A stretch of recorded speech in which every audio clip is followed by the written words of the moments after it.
na-activate ang Holy Spirit sa imong kinabuhi. Ganong na-deactivate na siya. Ganong nagluod. Kay tungod, aduna tay, mga gipanghimok nga sala. Yung wala man nakakita silang pastor, silang pastora, pero nakakita ang atong buhay ka Diyos mga igsoon. So kung tinuod na sa ato ang Holy Spirit, ang pulong sa Ginoo mamahimong kining buhi sa matag usa. Ato jud kining ikinabuhi, Joshua 1:8. Kanunay nato i-meditate ang pulong sa Ginoo adlaw ug gabi. Kung ato kining ikinabuhi, dili lang. Dili. Apit na ko sis. Dili kay dili ta kampante mga igsoon nga nag-aapil ta sa tanang kalihukan, nag-aapil ta og evangelism, nag-aapil ta og Bible study, nag-aapil ta og usig. Pero dili na siya mo garantiya sa itong maluwasan ng mga igsoon. Ang importante, ang imong kasi-kasi. Okay, there is sa John 10:27-28, ang akong mga karnero mamati sa akong tingog. Nakaila ako kanila o sila nagsunod kanako. Naghatag ako kanila sa kinabuhing dayon o dili na ngayon sila mga matay o walay makakagaw kanila gikan kanako.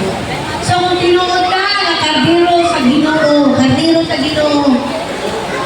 mamati ka kung unsa ang conviction sa Holy Spirit sa ato kung unsa ang ginapabuhat sa Ginoo sa atong kinabuhi. Kaya ang bunga mga igsoon, mo ni siya ang Holy Spirit.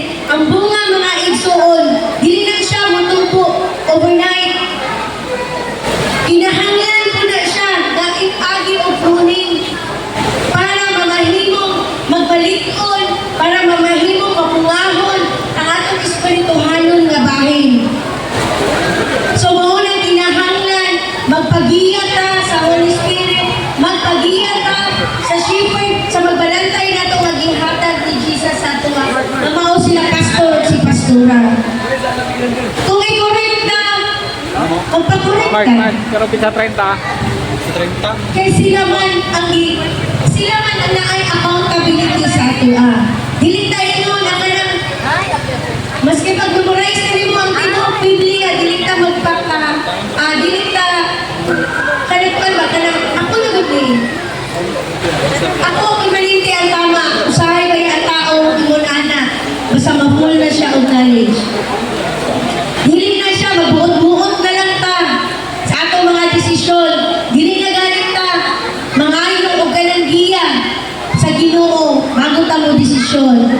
Pero kung adunay mga correction nagikan sa atong pastor, sa atong pastora, sa inyong mga leaders, i-take na nato. Dili ta magluod-luod.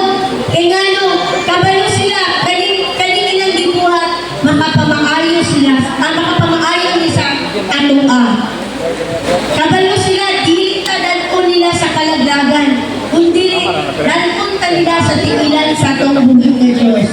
Amen?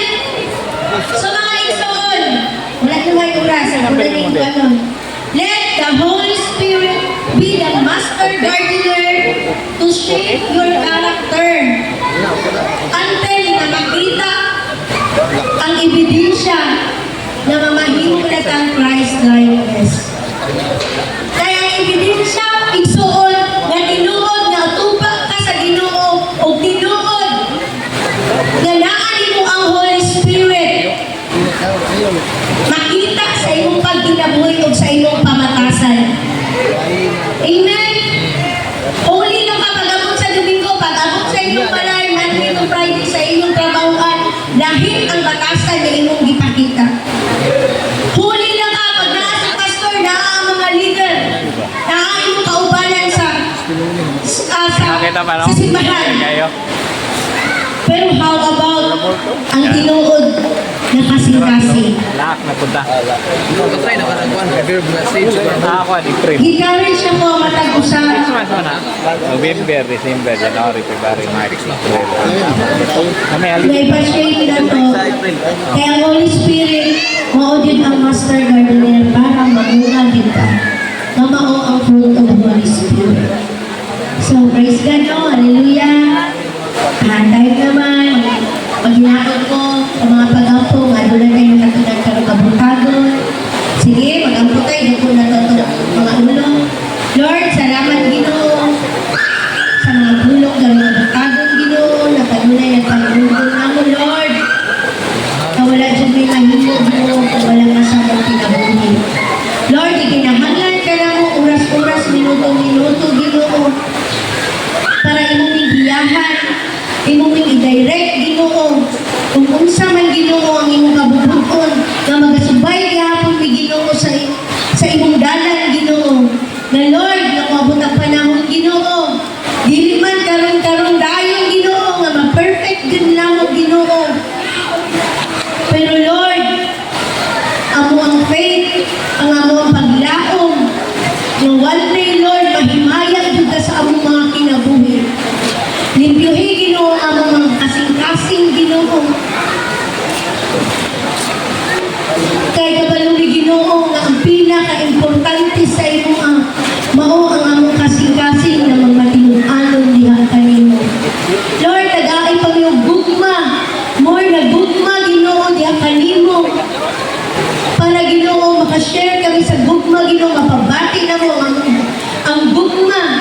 Nagikan din kanimo, Ginoo, para sa ubang mga tao, Ginoo. Lord, ang mga pag-ampo na mo-produce na din, Ginoo. Makita na din, Ginoo. Na ang naging transformation, Ginoo, nga makita sa among mga kinabuhi, Ginoo. O makita na din, Ginoo, ang fruit of Holy Spirit, Panginoon, sa matag-usa nga kinabuhi. Lord, sa aliya karon dinhi, Ginoo. Ikaw, Ginoo, ang mag-istorya sa matag-usa. Ikaw, Ginoo, ang mamuhat sa matag-usa, Ginoo, ng pamilya. Lord, declaring salvation, Ginoo, sa matag-usa, Ginoo, nga stand kang kabuntagon, Ginoo. Maski pa, Ginoo, ang mga pag-ampo, Ginoo, kay Pastor Pat, kay Pastora Isel, Ginoo, sa talang leaders, Panginoon, na mustanding sila, Ginoo, diha sa guhit na Diyos.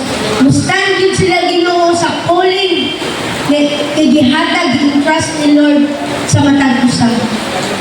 Lord, maski pa, Ginoo, karong kabuntagon, sa mahatag sa imong word, Panginoon, ikaw, Ginoo, maghahatag ka niyang anointing, na kung sa man ang mensahe karong kabuntagon sa matag-usa, ma-deliver din kini, Ginoo.